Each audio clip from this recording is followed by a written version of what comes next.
آدھا سا مسلمان اور ایک ہوتا ہے پرجوش مسلمان۔ پرجوش مسلمان کس کو کہتے ہیں؟ پرجوش اس کو کہتے ہیں کہ جی وہ اتنا جوش اور ولولے میں ہوتا ہے، ہر نیکی کے موقع پہ وہ فوراً اپنے آپ کو پیش کر دیتا ہے۔ اس کی چاہت یہ ہوتی ہے کہ یہ نیکی کا کام مجھ سے ہی ہو جائے، اور یہ اس کے اندر جو ہے طلب ہوتی ہے کہ جی بس نیکی کا موقع ملے اور میں اس کو کر دوں، اور گناہ سے دور ہونا اس کے لیے مسئلہ ہی نہیں ہوتا۔ پرجوش اس وقت اس امت کو پرجوش مسلمانوں کی ضرورت ہے، اور صحابہ کرام میں سے پرجوش تھے۔ ایک صحابی لنگڑا تھا، یعنی جو ہے وہ پاؤں سے چل نہیں سکتا، اللہ کے نبی سے اجازت لے رہا ہے، 4 بیٹے جہاد میں جا رہے ہیں کہ اللہ کے نبی مجھے اجازت دیجئے، میں بھی جانا چاہتا ہوں۔ تو بیوی نے تھوڑا سا کہا کہ جی تم لنگڑی ٹانگ سے کیسے جنت میں جاؤ گے؟ تھوڑی سی بات اس کو لگ گئی کہ بیوی بھی یہ سمجھتی ہے کہ میں اس لنگڑی ٹانگ سے نہیں لڑ سکوں گا۔ مدینے سے باہر نکلے، یہ دعا کی، اللہم لا تردنی الی اہلی، اللہ مجھے دوبارہ گھر واپس نہیں لانا۔ اور واقعی وہ میدان میں گئے اور دشمن کے سامنے لڑتے رہے، اور اسی حالت میں ان کے جو ہے اللہ کی راہ میں جان دے دی۔ یہ تھے پرجوش مسلمان، ہمت والے مسلمان تھے۔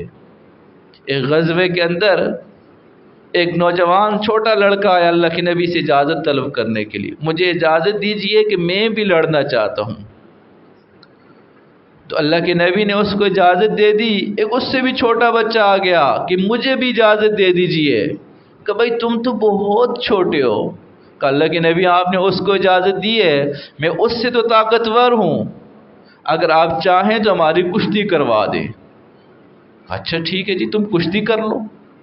اب جب کشتی کرنے لگے تو یہ اس کے تھوڑا سا کان میں کہہ رہے، بھائی دیکھ تجھے تو اجازت مل گئی ہے، تو ویسے ہی چلا جائے گا، تو اگر اپنے آپ کو گرا دے گا تو مجھے بھی اجازت مل جائے گی۔ یہ پرجوش مسلمان تھے، ہمت والے مسلمان تھے کہ نیت کر لی دین کا کام کرنا ہے تو پھر پیچھے نہیں ہٹتے تھے۔ نیت کر لی کہ اب کبھی زندگی بھر جھوٹ نہیں بولنا تو نہیں بولنا، بڑے سے بڑا نقصان ہو جائے نہیں بولنا۔ شیخ عبد القادر جیلانی رحمہ اللہ کا واقعہ ہم بچپن میں کتابوں میں پڑھتے تھے کہ والدہ نے ان کو سفر پہ روانہ کیا اور ان کی قمیض کے اندر کی طرف سلائی کر کے ان کے پیسے رکھ دیے۔ قافلہ جا رہا تھا تو ڈاکہ پڑ گیا، اب سب سے پیسے نکالے، اس کے پاس ڈاکو آئے، کہا تمہارے پاس کچھ ہے؟ کہاں ہے؟ کہاں ہے؟ یہ اندر کی طرف سلائی کر کے رکھا ہوا ہے۔ تو اس نے کہا کہ آپ ہمیں نہ بتاتے تو ہمیں پتہ بھی نہ چلتا۔ کہ نہیں، میری والدہ نے نکلتے ہوئے مجھے عہد کیا تھا کہ جھوٹ نہیں بولنا، میں زندگی بھر جھوٹ نہیں بولوں گا۔ اور اس کی اس ادا کی وجہ سے وہ سارے قافلے و ڈاکو توبہ طائب ہوئے۔ یہ ہوتا ہے پرجوش مسلمان، وقتی فوائد سمیٹنے والا نہیں ہوتا، وقتی فوائد پہ جو ہے اپنے دین کو قربان نہیں کرتا۔ آج کل ہمیں کوئی آج کے دن یار بینک میں نوکری مل رہی ہے اور اتنی جو ہے آپ کو ساری چیزیں ملیں گی، آپ بس صرف جو ہے کر لیں، تو ہم کہتے ہیں یار ٹھیک ہے سود ہے لیکن اچھی اپرچونٹی ہے، اویل کر لینا چاہیے، لائف بن جائے گی۔ کون سی لائف بنے گی؟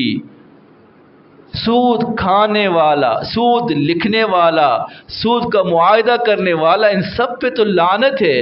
جب اللہ نے کہہ دیا کہ سود کھانے والے اللہ سے اعلان جنگ کے لیے تیار ہو جائیں، کون سی اپرچونٹی بنے گی؟ کون سی لائف بنے گی؟ جہنم والی لائف بنے گی۔ جی آپ کو نوکری تو دے رہے ہیں لیکن آپ نے شراب بھی سرو کرنی ہے، آپ کو نوکری تو دے رہے ہیں، آپ نے 2 نمبری بھی کرنی ہے اس کے اندر۔ ہم کہتے ہیں آج اس سنو کی، مجھے تو پیسے مل رہے ہیں بھائی، ہم ولا تعاونوا علی البر ولا تعاونوا علی الاثم والعدوان، گناہ میں معاون نہ بنو۔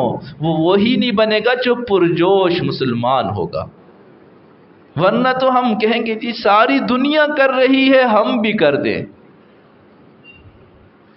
یہ جملہ جو ہے ساری دنیا کر رہی ہے ہم بھی کر لیں، دیکھیں صحابہ اور رسول اللہ کیا کر رہے ہیں۔ دنیا کو چھوڑیں، ہم اس دنیا کے لیے تو آئے، ہمارا رول ماڈل جو ہے یہ دنیا تو ہے ہی نہیں ہے کہ ہم ان کو دیکھ کے عمل کریں۔ ہمارے رول ماڈل تو صحابہ کرام ہیں، رسول اللہ کی ذات ہے، ہم ان کو دیکھیں وہ کیا کر رہے ہیں۔ آج ہم اپنے ہیروز جو ہیں ان سے ناواقف ہیں، ہمیں پتہ ہی نہیں ہے، بس جو جدھر چل رہا ہے یہ نہیں۔ یوٹیوب پہ دیکھیں بہت سارے لوگ کہیں گے جی یوں چینل بنا دیں یوں پیسے مل جائیں گے، یہ کبھی نہیں بتائیں گے حلال ملیں گے حرام ملیں گے، یہ تو ساتھ بتاؤ نا حلال ملیں گے۔ امت کو پیسوں کا مسئلہ نہیں، ہم اس لیے پیسے کمانے کے لیے تو نہیں آئے، ہم حلال کمانے کے لیے آئے۔ تو وہی پرجوش مسلمان ہوگا جو اپنے حلال آمدنی کی فکر کرے گا۔ حضرت اقدس تھانوی رحمہ اللہ ایک دفعہ اسٹیشن پہ گئے اور ساتھ کچھ ویٹ تھا، کچھ گنا ٹائپ کچھ چیز تھی، تو وہاں اسٹیشن ماسٹر سے کہا کہ جی اس کا وزن کر دیں۔ اس نے کہا حضرت اس کے وزن کروانے کی کیا ضرورت ہے، ابھی جو ہے آئے گا ٹکٹ چیکر، چونکہ جو ہے جاننے والے میں اس کو کہہ دوں گا آپ رکھ دیجئے گا۔ تو حضرت نے کہا کہ بھائی میں نے تو آگے جانا ہے۔ کہا حضرت کوئی بات نہیں، اگلے اسٹیشن پہ وہ ٹکٹ چیکر اس کو کہہ دے گا، وہ بھی آپ سے نہیں پوچھے گا، آپ جو ہے نا وہ چلے جائیے گا۔ کہا بھائی میں نے تو آگے جانا ہے۔ تو اس نے کہا اس کو بتا دے گا۔ حضرت نے کہا میں نے اور آگے جانا ہے۔ کہا حضرت وہ اسٹیشن ختم، ٹرین رک جائے گی۔ فرمایا نہیں میں نے تو رب کے پاس جانا ہے، رب کو حساب دینا ہے۔ اس پیسوں کے بغیر جو ہے جو میں نے سامان اگر لوڈ کیا ہوگا اس کا میں رب کو حساب کیسے دوں گا۔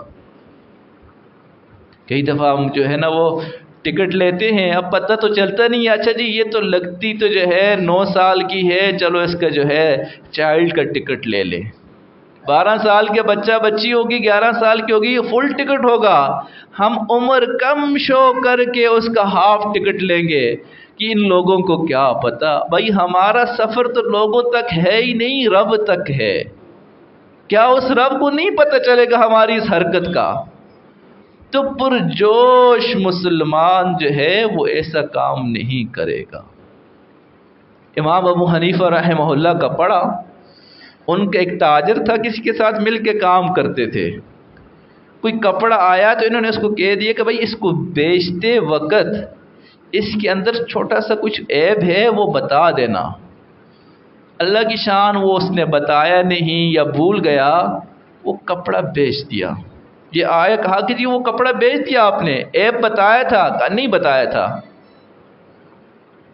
اچھا اس دن کی جتنی بھی جو ہے پروفٹ ہوا تھا، بعض کتابوں میں لکھے 30,000 درہم کا پروفٹ تھا، سارا کا سارا صدقہ کر دیا۔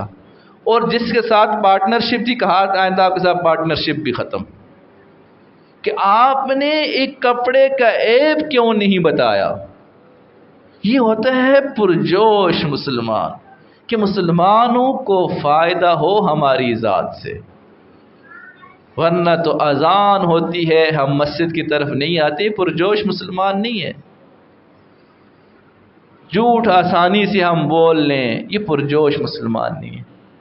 ایک وکیل کا واقعہ سنا، کسی اللہ والے سے بیعت ہو گئے، اور بیعت ہونے کے بعد نیت کر لی کہ آئندہ جھوٹ نہیں بولوں گا۔ اب چونکہ وکالت کے پیشے سے وابستہ تھے تو آفس میں چلے گئے، سب کو کہہ دیا آئندہ میں جھوٹ نہیں بولوں گا۔ تو دیگر سارے جو ہے وکیل ہنسنے لگے، بھائی تو جھوٹ نہیں بولے گا تو کام کیسے چلے گا؟ اب سارا جو ہے عدالت کا کام ہی جھوٹ پہ، کہ کچھ بھی ہو جائے میں جھوٹ نہیں بولوں گا۔ اب آفس میں بیٹھتا، جو بھی کلائنٹ آتا کہتے بھائی جو آپ کا مسئلے میں جھوٹ نہیں بولوں گا اس میں، تو وہ بندے پیچھے ہٹ جاتے کہ جھوٹ نہیں بولے گا تو ہمارا تو کام ہی جو ہے سارا پھنس جائے گا۔ اب کرتے کرتے 1 سال گزر گیا، کوئی کلائنٹ نہیں آیا، لوگ بھی پریشان، دوسروں نے کہا بھائی کوئی اور کام کر لو، چھوڑ دو۔ کہا کروں گا بھی یہی کام اور جھوٹ بھی نہیں بولوں گا۔ اب کچھ عرصے بعد مدارس والوں کو پتہ چلا کہ یہ کھرا بندہ ہے، اس کے پاس جانا شروع ہو گئے۔ تبلیغی جماعت والوں کو پتہ چلا، وہ جانا شروع ہو گئے۔ تو کرتے کرتے وہ خود کہنے لگا ایسا وقت آیا کہ جی دیگر لوگ مہینے میں اگر 1 لاکھ کماتے تھے تو میں 2 لاکھ کماتا تھا، اور جج کو بھی پتہ ہوتا تھا کہ اس کے کیس بڑے ریئل ہیں، میرے کیس بھی جلدی جلدی جو ہے فائنل ہوتے، فیصلہ سنا دیا جاتا۔ ہمت تھی، حتیٰ کہ کچھ عرصے بعد اس نے جو ہے وہ جج کا امتحان دیا اور اللہ نے اس کو یہاں سے اٹھا کے جج کی کرسی پہ بٹھا دیا۔ سب نے کہا جی بندہ سچ بولتا ہے، اس کرسی کے لائق یہی ہے۔ تو ٹرائل نے جو ہے اس کو چن لیا، اس کی سلیکشن ہو گئی اور وہ جج بن گیا۔ یہ ہمت پہ تھی، ہمت پہ تھی کہ جی پرجوش مسلمان تھا۔ خدا تجھے کسی طوفان سے آشنا کر دے کہ تیرے بحر کی موجوں میں اضطراب نہیں ہے۔ آج ہم جو ہے بالکل ایک مرجھائے ہوئے خزاں زدہ، ہمارا ایمان بھی خزاں زدہ، ہماری معاشرت، ہماری تہذیب بھی بالکل مرجھائی ہوئی ہے۔ قرآن ہمارے سینوں سے نکل گیا، ہمارے گھروں سے نکل گیا، نمازیں نکل گئی، گھروں میں نہ قرآن کی آواز ہے، نہ ہمارے سینوں میں قرآن کی آواز ہے۔ دین رخصت ہوتا جا رہا ہے، دین رخصت ہوتا جا رہا ہے۔ اور جب ایسا وقت ہو، حدیث مبارکہ میں آتا ہے یاتی علی الناس زمان، لوگوں پہ ایک ایسا زمانہ آئے گا الصابر علی دینہ کالقابض علی الجمر، دین پہ ثابت قدم رہنے والا ایسا ہوگا جیسے ہاتھ میں انگارہ پکڑنے والا۔ اور ایک روایت میں آتا ہے اللہ کے نبی نے فرمایا ایسا دور آئے گا کہ اس وقت دین پہ عمل کرنے والے کو 50 بندوں کے برابر اجر کا ثواب ملے گا۔ اگلی بات سنیے گا، صحابہ کرام نے فرمایا 50 ان کے بندوں کا ثواب، یعنی یہاں 50 بندے عمل کریں جتنا وہ ایک بندہ کرے گا اس کو ثواب ملے گا۔ فرمایا نا بل 50 اجر منکم، تم صحابہ کے 50 صحابہ کے برابر اس اکیلے کو ثواب ملے گا۔ کہ مشکل وقت میں دین کے لیے کھڑے ہونا، مشکل وقت میں اپنی صلاحیتوں کو دین کے لیے لگانا، یہ بہت بڑی سعادت کی بات ہے۔ میں آپ خصوصاً نوجوانوں سے سب سے گزارش کرتا ہوں 24 گھنٹے نہیں، 12 گھنٹے نہیں، 6 گھنٹے نہیں، بھائی پورے 24 گھنٹے میں 10 منٹ اپنی صلاحیتیں اس امت کے لیے لگا دو یار۔ صرف 10 منٹ تو لگا سکتے ہیں نا اپنی صلاحیت، بیٹھ کے سوچنا شروع کرتے ہیں میں امت کے لیے کیا کر سکتا ہوں، اتنا تو سوچ سکتے ہیں نا بھائی۔ 10 منٹ امت کے لیے لگا دیں، خدا کی قسم مستجاب دعوات بن جاؤ گے۔ اگر امت کے لیے جو بھی فکر کرے گا وہ مستجاب دعوات بن کے رہے گا۔ آج ہم امت کے لیے تو سوچتے ہی نہیں ہیں، اپنے لیے سوچتے ہیں۔ رسول اللہ کی امت کے لیے سوچیں، اپنی صلاحیتوں کو ہم کیا کچھ کر سکتے ہیں، اپنی صلاحیتوں کو 10 منٹ جو ہے بیٹھ کے سوچیں اللہ میں کیا کر سکتا ہوں، پھر وہ اللہ کام لے لے گا انشاءاللہ، بہت کچھ کر سکیں گے انشاءاللہ۔ تو دعا ہے جو کچھ کہا گیا اللہ عمل کرنے کی توفیق عطا فرمائے۔ وآخر دعوانا الحمدللہ رب اللہم صلی علی سیدنا محمد وعلی آل سیدنا محمد وبارک وسلم۔ اللہم صلی علی محمد کما هو اہلہ، اللہم صلی علی محمد کما تحب وترضى، لا الہ الا انت سبحانک انی کنت من الظالمین، لا الہ الا انت سبحانک انی کنت من الظالمین۔ اللہ کریم بڑے بول سے ہم سب کو بچا دیجئے، اللہ کریم بڑے بول سے ہم سب کو بچا دیجئے۔ اللہ ہمیں عاجزی نصیب فرما دیجئے، اللہ ہمیں عاجزی نصیب فرما دیجئے۔ اے اللہ ہمیں پرجوش مسلمان بنا دیجئے، اے اللہ ہمیں پرجوش مسلمان بنا دیجئے، اے اللہ ہمیں ایسا بنا دیجئے کہ آپ کو پسند آ جائیں، آپ کے رسول کو پسند آ جائیں۔ اے اللہ ہمیں امت کے خیر خواہ بنا دیجئے۔ اے اللہ اپنی صلاحیتوں کو، اپنے مال کو، اپنی فکر کو، اپنی سوچ کو، اپنے معاشرے کو، اپنے بیوی بچوں کو دین کے نام پہ قربان کرنے والا بنا دیجئے۔ اے اللہ اپنی رسول اللہ کی ذات پہ قربان کرنے والا بنا دیجئے، تحفظ ناموس رسالت کے لیے قربان کرنے والا بنا دیجئے۔ اے اللہ ارض مقدسہ کی حفاظت کے لیے قربان کرنے والا بنا دیجئے۔ مولا کریم حرمین شریفین کی حفاظت فرما دیجئے۔ اے اللہ بیت المقدس کی حفاظت فرما دیجئے۔ اے اللہ فلسطین کے مسلمانوں کی مدد فرما دیجئے۔ اے اللہ ان کی شہادتوں کو قبول فرما دیجئے۔ اے اللہ دشمن پر ان کا رعب ڈال دیجئے، اے اللہ دشمن پر ان کا رعب ڈال دیجئے، ان کے دل سے دشمن کا خوف نکال دیجئے، دشمن کا رعب نکال دیجئے۔ اے اللہ دشمن کو نامراد کر دیجئے، ان کی ٹیکنالوجی کو اے اللہ انہی کے اوپر واپس پلٹا دیجئے۔ اے اللہ کفار کے غرور و گھمنڈ کو توڑ دیجئے، اے اللہ کفار کے غرور و گھمنڈ کو توڑ دیجئے، اللہ کفار کے غرور و گھمنڈ کو توڑ دیجئے۔ یا اللہ ان کو اپنی طاقت پہ ناز ہے، ہمیں رب اللہ آپ کی ذات پہ ناز ہے۔